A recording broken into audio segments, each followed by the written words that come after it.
Nobody at the restaurant looked up after the first slap.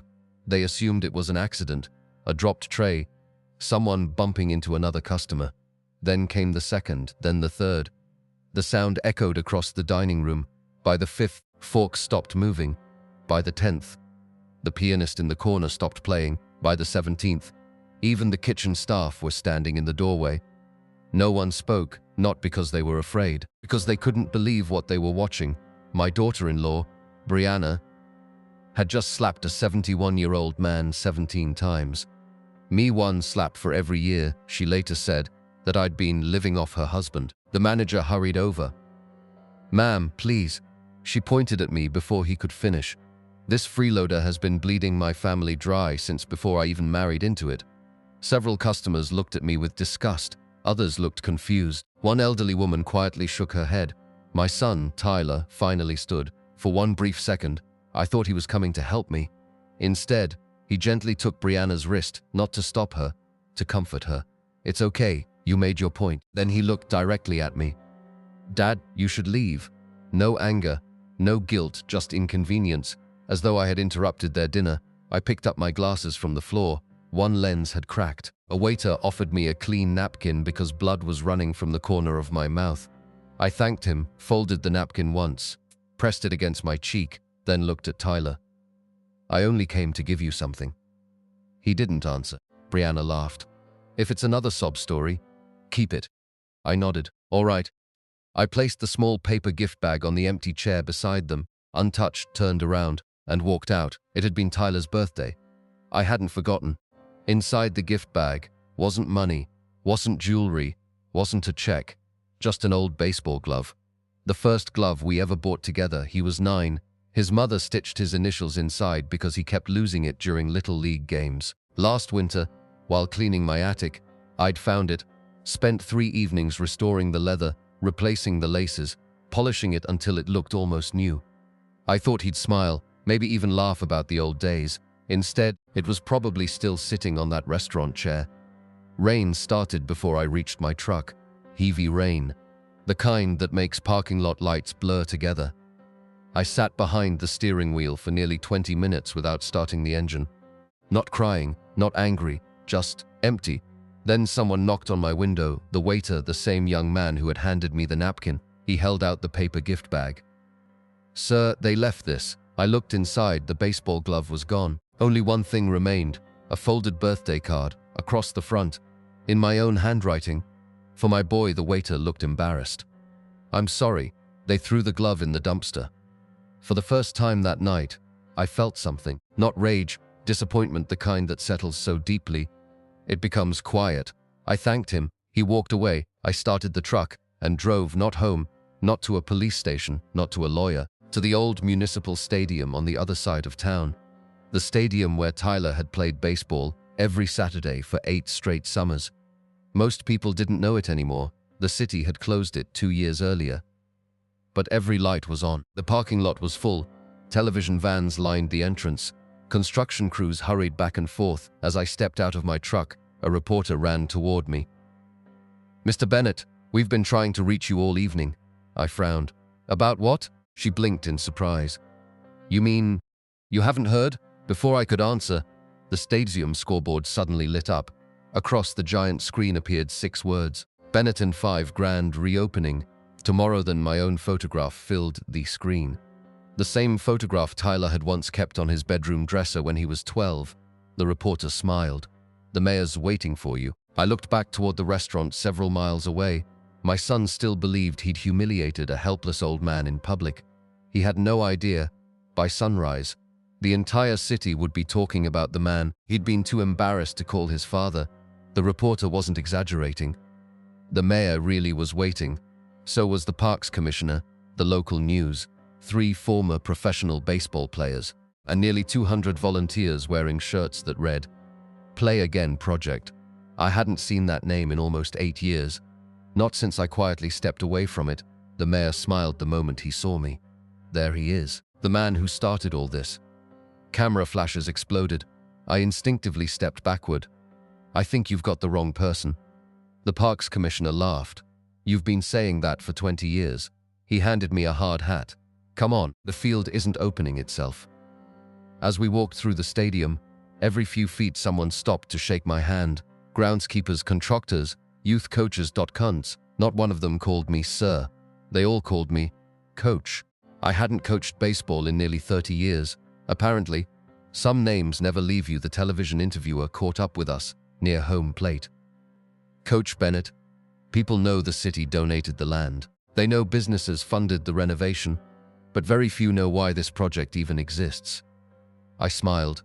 It doesn't need to be about me, she grinned. Too late. The cameras were already rolling. 28 years earlier, our town shut down every free youth baseball program. Families who couldn't afford private leagues simply stopped playing. Kids disappeared indoors. Neighborhood teams vanished. One Saturday, I counted. There were 43 children sitting outside a convenience store doing absolutely nothing. The next weekend, I borrowed an abandoned practice field, bought second-hand gloves from yard sales, fixed broken bats with wood glue, asked retired players to volunteer. No registration fees, no uniforms required. If a child wanted to play, they played. That first summer, 21 kids joined. By the 5th year, there were over 700. Eventually, the city took notice. Sponsors arrived, scholarships followed, professional players donated equipment. The little project became one of the largest free youth baseball organizations in the state. Then, I quietly retired. The children no longer needed me. The program could stand on its own. That was always the goal. The reporter lowered her microphone. So tomorrow, we're naming the stadium after you. I sighed. I told the mayor not to. He ignored you. I know, he usually does.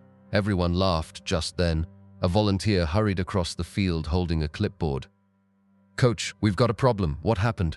One of tonight's keynote speakers cancelled. The mayor frowned. Who? The volunteer whispered the answer. Everyone around us went silent. The keynote speaker was my son, Tyler Bennett.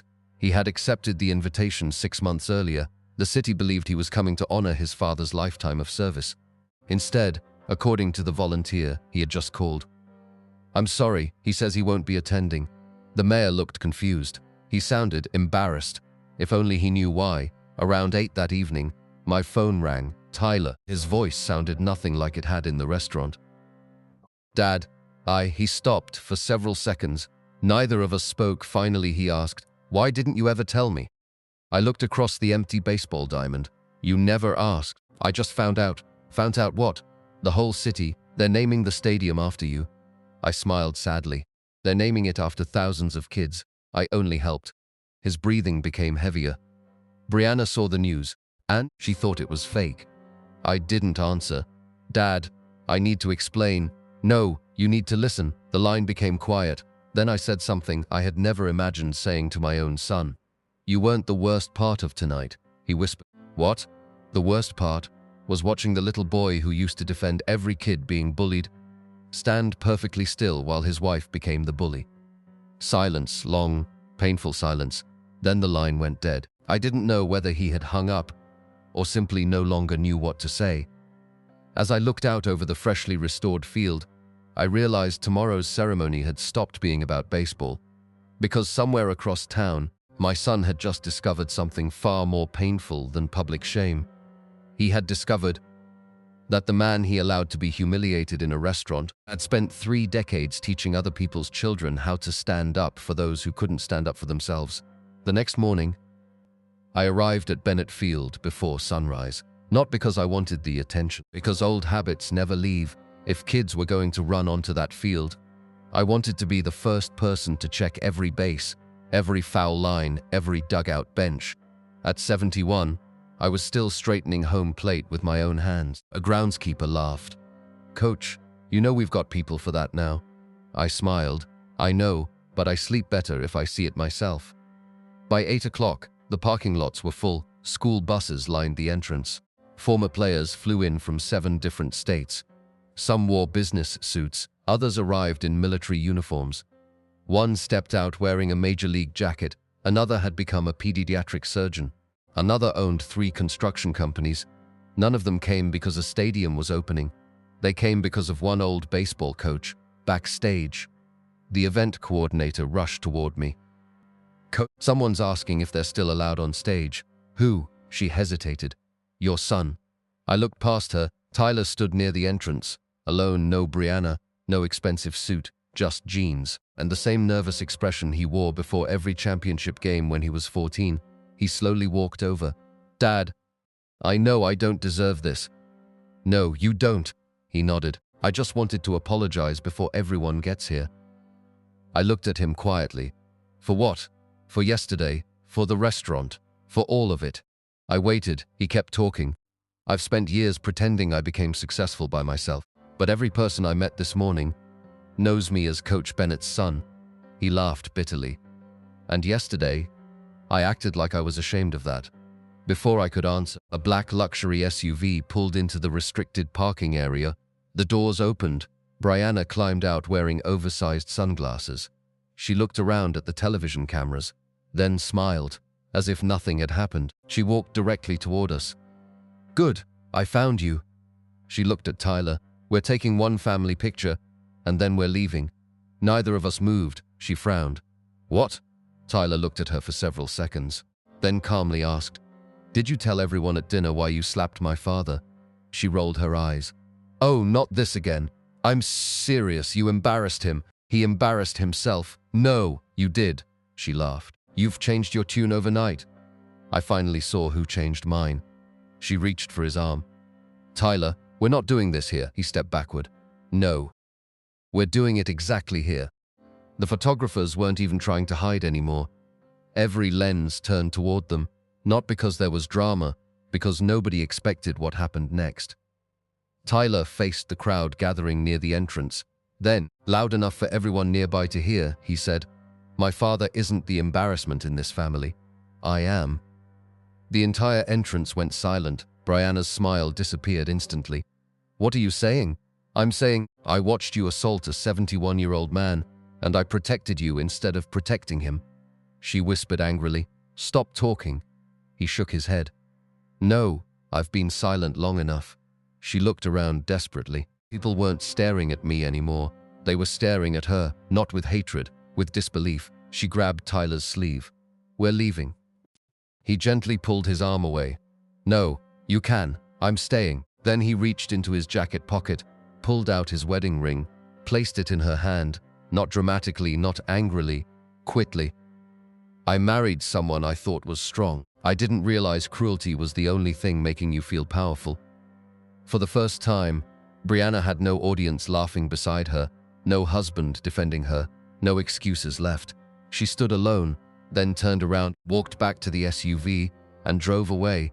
The ceremony began 30 minutes later. The mayor gave his speech. Former players shared stories.